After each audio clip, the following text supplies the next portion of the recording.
wien hier van de morgen al om 6 uur. En toen wienen er nog net zo volle mensen. Maar nu 8 uur is het los en nou komt iedereen, is wekker en komt hier naar Tassis.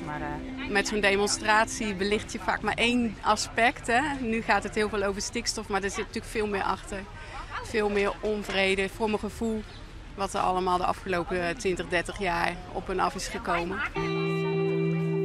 Nou ja, ik ben boer. Ik werk hier nog in de zuivel. En dan denk je, potverdikke, wat gebeurt hier al hier? Ik denk, daar moeten we wat mee doen. Dus juist toen zeiden we, ja, hier moeten we bijwezen. En toen zeiden we, ja, dat ontbijt, oké. Nou, dan moeten we nog maar wat siers voor regelen. Ja, dan kan je het hier wel del lezen, maar je moet ik het dialoog gewoon gaan. En dat doen we. Bijzonder. En goed voor de boeren, denk ik. Toch goed laten zien waar ze voor staan. Maar ook leuk voor de stad. In de tram is normaal gesproken iedereen een beetje te kijken om zich heen of op zijn telefoontje. En nu had je gesprekjes in de stad. Mensen praten met elkaar. Ze zaten allemaal in hetzelfde schuitje. En ja, dat was een bijzondere ervaring. Nou, ik kan me voorstellen dat er veel frustratie op het ogenblik is.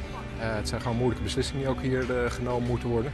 En als ze de aandacht vragen vind ik heel goed. En wat op deze wijze gebeurt vind ik helemaal goed.